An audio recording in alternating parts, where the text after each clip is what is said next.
Bonjour à tous chers abonnés et spectateurs, aujourd'hui je viens répondre une fois de plus à votre demande insatiable pour des scénarios d'histoire alternative se déroulant pendant la Seconde Guerre mondiale. Bah oui, quand comme moi on fait de l'Uchronie depuis 10 ans sur YouTube, on finit par se rendre compte qu'aucun sujet n'est plus exploité que cette guerre-là. J'ai déjà fait plein de scénarios qui se déroulent entre 39 et 45 et pourtant il s'est passé tellement de choses pendant cette période qu'il est impossible de tout couvrir, même après avoir fait plus d'une dizaine de vidéos dessus. Et je le sais, bande de petits coquins, vous aimez bien quand je parle de Seconde Guerre mondiale. Oh oui, je le sais, c'est statistiques ne mentent pas. Eh bien, je vais vous en donner pour votre temps. Vu que j'ai déjà traité pas mal de gros sujets, j'ai décidé encore une fois de mettre la lumière sur 8 scénarios d'histoire alternative que je n'aurais pas forcément choisi pour faire une vidéo longue et que je vais donc traiter ici. Une rafale de « et si » qui me permettra également de vous expliquer pas mal de choses sur les dynamiques de ce conflit, ainsi que vous glisser quelques anecdotes.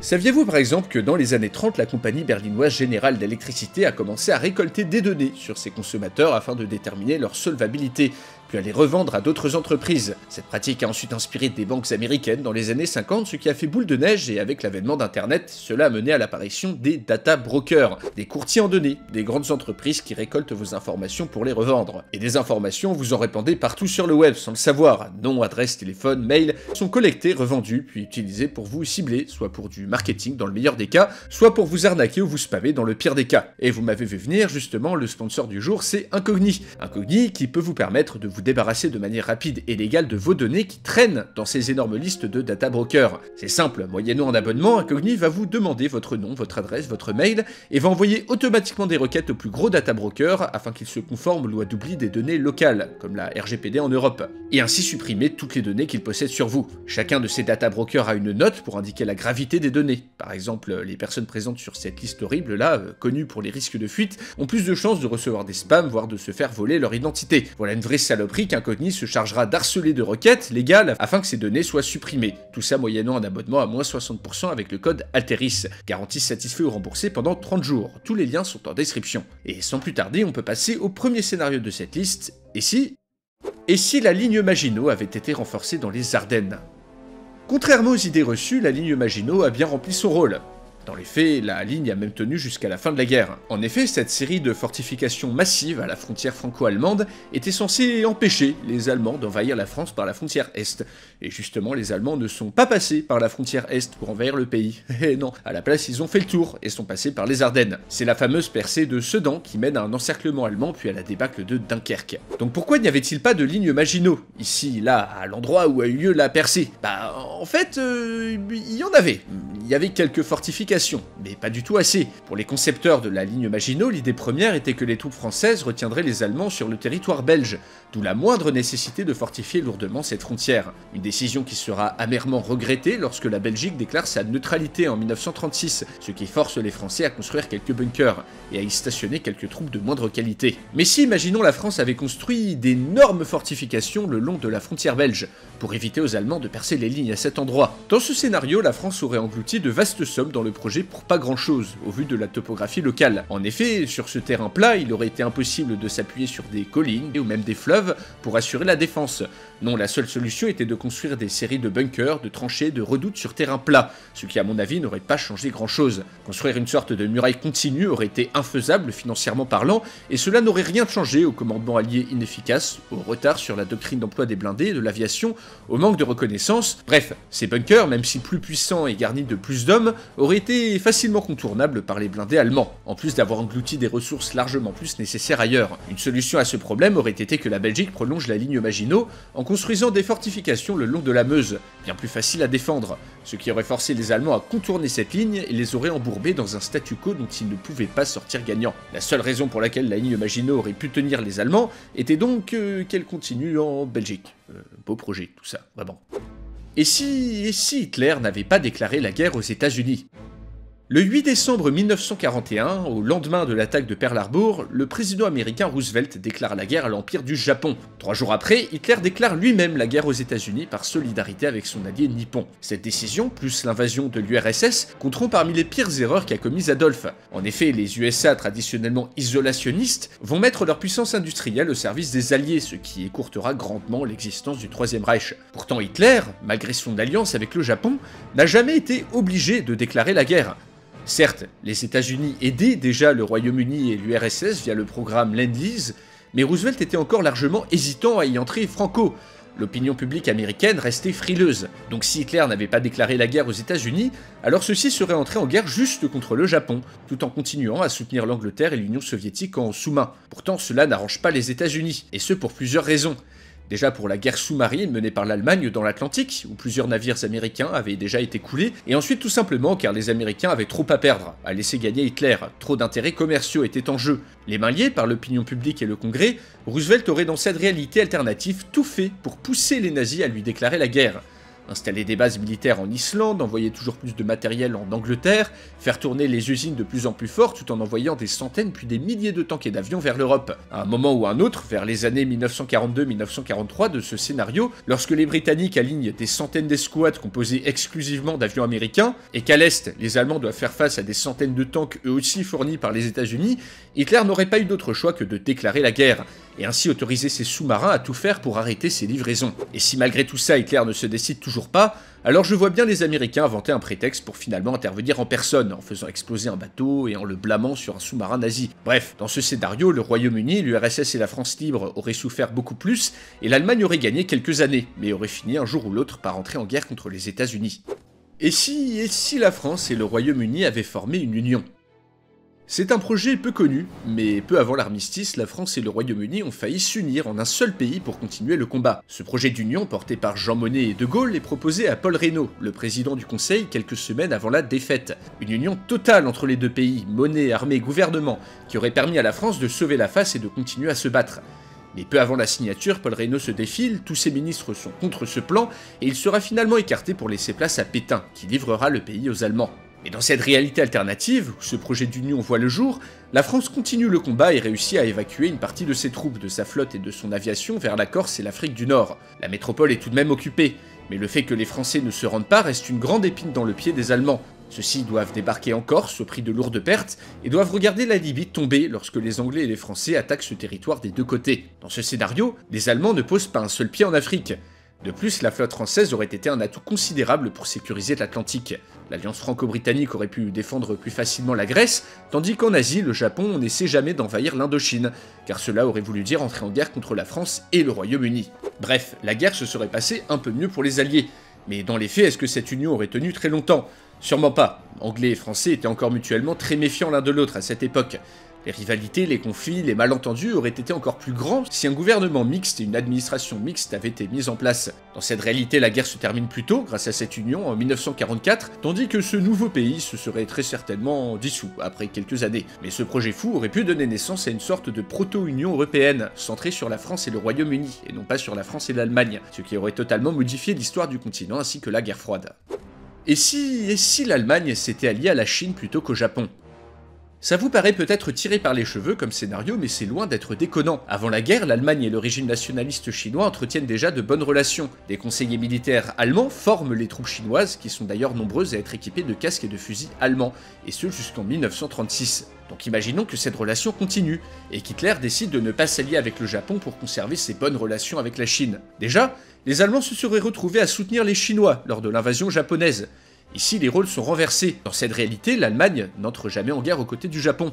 Pourquoi ? Car Américains et Allemands soutiennent tous les deux les Chinois, et ayant des intérêts communs, ils ne se seraient sûrement pas fait la guerre. Les ressources américaines sont donc utilisées dans le Pacifique. L'aide envoyée à l'URSS et au Royaume-Uni diminue. Incapables d'organiser un débarquement seuls, les Anglais ne peuvent que regarder alors que les Soviétiques se prennent dans la gueule la toute-puissance de l'armée allemande. Dans cette réalité, les États-Unis finissent par vaincre le Japon bien plus tôt, en 1944, en concentrant toutes leurs forces dans le Pacifique, et ce sans entrer en guerre en Europe, tandis que les Soviétiques finissent eux aussi par vaincre, après 2 années supplémentaires d'un conflit sanglant. Ici, pas de Yalta, pas de grande conférence d'après-guerre, des Soviétiques déchaînés roulent sur l'Allemagne en 46-47 et continuent leur chemin jusqu'à la pointe de la Bretagne, annexant la plus grande partie de l'Europe sous les yeux d'un Churchill désabusé. Tout ça à cause d'un simple changement d'alliance. Et si l'Allemagne avait gagné la bataille de Stalingrad ? Imaginons que la plus grande bataille de l'histoire soit gagnée par les Allemands. Stalingrad, la ville qui porte le nom du dirigeant de l'Union soviétique, tombe dans cette réalité alternative en 1943 aux mains des Allemands, leur évitant une bataille longue et sanglante ainsi que la destruction d'une armée entière. Qu'est-ce que cela aurait bien pu changer ? Eh bien tout dépend de ce qu'on appelle une victoire. Si la conquête de la ville se fait un grand coup humain pour les Allemands, alors cela n'aurait pas changé grand-chose. Hitler aurait pris le contrôle d'un champ de ruines et doit laisser à son armée le temps de se remettre des combats. tandis que les soviétiques, faisant retraite en catastrophe dans le Caucase vers les réserves de pétrole, auraient détruit méthodiquement tout ce qui aurait pu servir à l'ennemi. Cette semi-victoire aurait peut-être rallongé le conflit de 6 mois, mais par contre, si les Allemands avaient rapidement pris la ville, ou bien l'avaient contournée pour en faire le siège comme à Leningrad, ils auraient pu prendre de vitesse les soviétiques et se diriger à toute vitesse vers le Caucase. Alors, tout aurait été différent. Débordés, les soviétiques n'auraient sûrement pas eu le temps de saboter toutes leurs installations pétrolières. Les Allemands prennent le Caucase en contournant Stalingrad et très vite prennent le contrôle de nombreux puits de pétrole, une ressource dont le Reich manquait cruellement. Pire, le ravitaillement américain perd une route d'acheminement, la route de la Volga, qui est coupée. L'URSS aurait été sur la sellette, sans toutefois être vaincu, ce qui aurait poussé Staline à exiger des alliés l'ouverture d'un front à l'ouest plutôt que dans la réalité. Une victoire écrasante à Stalingrad aurait permis aux Allemands de figer le front de l'Est et de renforcer les autres fronts. En gros, cela aurait permis à Hitler de faire durer la guerre au minimum 2 années supplémentaires.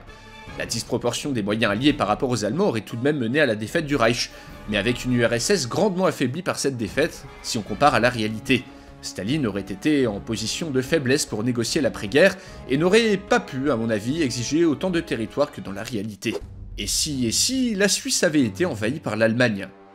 L'opération Tannenbaum était le nom donné dans la réalité au projet d'Hitler d'invasion de la Suisse, ce petit pays que le Führer décrivait à qui voulait l'entendre comme une verrue sur la carte de l'Europe. Les Suisses étaient bien entendu préparés à la guerre, prêts à tout moment à se réfugier dans le Réduit alpin, un petit territoire montagneux au centre du pays, où les soldats de l'armée, les réservistes et les conscrits se seraient retranchés dans un impressionnant réseau de bunkers et de fortifications construits dans la montagne. Artillerie, stock de nourriture, d'armes, terrain d'aviation, plus quelques fromages très affinés qui pouvaient servir d'armes chimiques, les Suisses avaient de quoi faire réfléchir n'importe quel envahisseur, et surtout rendre l'invasion de leur pays beaucoup trop coûteuse. Pourtant, Hitler avait de bonnes raisons de vouloir les envahir, mettre la main sur les populations germanophones pour son armée, sur l'or suisse pour financer sa machine de guerre, et terminer sa sinistre entreprise de déporter tous les juifs d'Europe, en capturant ceux qui s'y étaient réfugiés. Ainsi, dans une réalité alternative, peu après la défaite de la France, juste avant l'invasion de l'URSS, 500 000 hommes sont lancés à l'assaut des montagnes suisses. 11 divisions allemandes, 15 divisions italiennes, qui doivent faire face à une armée de presque 400 000 hommes dirigée par le général Guisan. Les combats sont acharnés et coûtent énormément aux Allemands qui doivent sans cesse envoyer des renforts. Les pièces d'artillerie cachées dans les montagnes font des ravages sur les assaillants, une guérilla se met en place. Mais très vite, l'aviation allemande prend le contrôle des airs. Un siège méthodique est installé autour du Réduit alpin. Après un an de combats et de guérilla, l'invasion finit par déboucher sur le contrôle presque total du pays, à un coût ahurissant. La Suisse ne pouvait tout simplement pas lutter contre la machine de guerre nazie. La partie germanophone du pays est annexée par l'Allemagne, la partie italophone par l'Italie, et un régime de collaboration, comme aux Pays-Bas ou au Danemark, est installé pour le reste du territoire. L'or est pillé, les juifs déportés, et de nombreux Suisses recrutés de force, ou pas, dans des divisions SS créées pour l'occasion. Seulement, l'opération Tannenbaum est un échec cuisant. Non seulement les Allemands ont perdu une grande quantité d'hommes et de matériel qui ne serviront pas contre les Soviétiques, mais en plus, elle perd la capacité de financer l'achat de nombreuses ressources. En effet, dans la réalité, pendant la guerre, les banques suisses permettaient aux Allemands de se procurer des livres ou des dollars afin de s'acheter des ressources stratégiques via l'Espagne ou le Portugal, comme le tungstène par exemple, qui servait à fabriquer des munitions anti-tank. Sans les services bancaires suisses, les pénuries en Allemagne s'aggravent. Si on additionne à ça les pertes durant l'invasion, on a pour résultat que l'invasion de l'URSS s'enlise dès l'année 1942, et que la guerre est raccourcie d'au moins un an. L'opération ne valait vraiment pas le coup. Et si, le régime de Vichy avait déclaré la guerre à l'Angleterre après Mers el-Kébir. Mers el-Kébir est un petit port algérien qui, pendant la Seconde Guerre mondiale, est devenu synonyme d'humiliation pour une France qui venait de se faire écraser par l'Allemagne. Du 3 au 6 juillet 1940, les Britanniques, ayant peur que la flotte française tombe aux mains de l'occupant, vont bombarder et couler plusieurs cuirassés et faire 1295 morts parmi les hommes de la marine nationale. La rupture est immédiate entre la France, désormais sous le régime de Vichy, et le Royaume-Uni. Pétain était en effet assez anglophobe, et cette attaque, qui a grandement choqué en France, pousse dans une réalité alternative le pays à se retourner contre son ancien allié. Ici, dans ce scénario, la France de Vichy entre en guerre contre les Anglais. Les effets auraient été dramatiques en Méditerranée. Déjà, les Britanniques auraient sûrement tenté d'envahir et de soumettre les colonies françaises loyales au régime de Vichy. On aurait vu Français et Anglais se battre au Maroc, en Algérie, en Syrie et au Liban, ce qui aurait considérablement compliqué la tâche des Alliés. Une scission entre les Français loyaux à Vichy et ceux loyaux aux Alliés se serait créée très vite. De Gaulle aurait pris la tête des forces françaises libres, ralliant à lui certaines colonies, mais aurait dû, avec ses troupes, combattre d'autres Français fidèles à Vichy en Afrique. En France, la déclaration de guerre aurait à la fois galvanisé la résistance, mais aussi la collaboration. ce qui aurait fortement compliqué la situation intérieure. L'Allemagne aurait bien entendu soutenu militairement la France vichiste, envoyant armes et matériel et stationnant des troupes en zone libre. On aurait eu des Français se battant contre des Anglais, des Français contre d'autres Français, aux côtés des Allemands et des Italiens, bref, un scénario cauchemar qui se solde tout de même par une défaite de l'Axe, car l'entrée en guerre de Vichy n'aurait pas empêché les États-Unis et l'URSS de rouler sur le Troisième Reich. Par contre, l'après-guerre en France aurait été un peu plus folklorique que dans la réalité. Déjà, les Alliés auraient considéré la France comme un adversaire dans la guerre au même titre que l'Italie ou l'Allemagne, les poussant à ignorer un De Gaulle trop encombrant et à occuper le pays après-guerre pour le traiter en vaincu. En interne, après 5 années de guerre contre l'Angleterre, la situation aurait aussi été très tendue. De nombreux Français auraient considéré que leur pays a été vaincu 2 fois, une fois par les Allemands et une autre fois par les Alliés, et non libéré. Politiquement et socialement, on aurait une sorte de guerre civile larvée, et une entreprise de dévichisation des esprits aurait dû être mise en place. Bref, dans ce scénario, la France est extrêmement divisée, occupée par les Alliés et ostracisée sur la scène internationale. Les colonies auraient été perdues assez vite après la guerre, pas le meilleur scénario pour le pays. Et si Staline, Churchill et Roosevelt avaient été assassinés tous les 3 lors de la conférence de Téhéran? Et oui, un projet d'assassinat des 3 grands aurait supposément été mis en place peu avant la conférence de Téhéran, lors de l'année 1943. Le nom, Opération Long Jump, dont le but était de décapiter le commandement allié. Alors, on a encore des doutes aujourd'hui sur le fait que cette opération ait vraiment existé, car elle n'a été authentifiée que par des sources soviétiques. Mais imaginons qu'en 1943, un commandant réussisse à tuer les leaders des 3 puissances alliées. Bam bam et bim, Churchill, Staline et Roosevelt abattus par une mitrailleuse planquée derrière un rideau. Aussi improbable que soit ce scénario, il aurait eu des conséquences intéressantes, surtout sur l'après-guerre. Car oui, en 1943, l'Allemagne est déjà vaincue. Les Alliés n'auraient pas capitulé, juste changé de dirigeant. Aux États-Unis, c'est le vice-président Henry Wallace qui arrive à la tête de l'État, un homme assez progressiste pour son époque, partisan de la détente avec l'URSS et d'un modèle d'État-providence. En URSS d'ailleurs, dans le meilleur des cas, le général Zhukov aurait pris la place de Staline et installé un gouvernement militaire. Zhukov, en homme d'expérience, aurait sûrement pris de bien meilleures décisions sur le front et gagné la guerre encore plus vite. Dans ce scénario, en 1944, alors que les soviétiques entrent en Allemagne, un commando allié crible de balles le Führer lors d'une avant-première de cinéma. Yalta est vengée, et l'Allemagne s'écroule rapidement après. Avec Zhukov à la tête de l'URSS, la guerre froide aurait pris un tournant bien différent. Le bonhomme était bien moins cruel, bien plus pragmatique et mesuré que Staline, et aurait, à mon avis, été plus ouvert au compromis. Dans ce scénario, la crise de Berlin se résout pacifiquement. La ville n'est jamais coupée en deux, et le rideau de fer n'est pas érigé. Zhukov aurait sûrement dirigé la reconstruction de l'Europe, étendu l'influence de l'URSS à l'Est, sans toutefois y imposer des régimes aussi sévères que Staline. La détente entre les deux blocs aurait également été favorisée par le président américain Wallace, qui aurait mis en place aux USA un véritable État-providence, tout en restant en plus ou moins bon contact diplomatique avec les soviétiques. Une guerre froide qui se passe beaucoup mieux du coup, et tout ça grâce à un triple assassinat, comme quoi les voies de l'histoire sont impénétrables. Et si vous avez aimé la vidéo, n'hésitez pas à vous abonner et à la partager. Le prochain format de ce genre sera sûrement sur la Première Guerre mondiale, donc n'hésitez pas si vous avez des mini-scénarios à proposer dans les commentaires. Et sur ce, merci d'avoir regardé jusqu'au bout, et on se dit à la prochaine pour une nouvelle vidéo.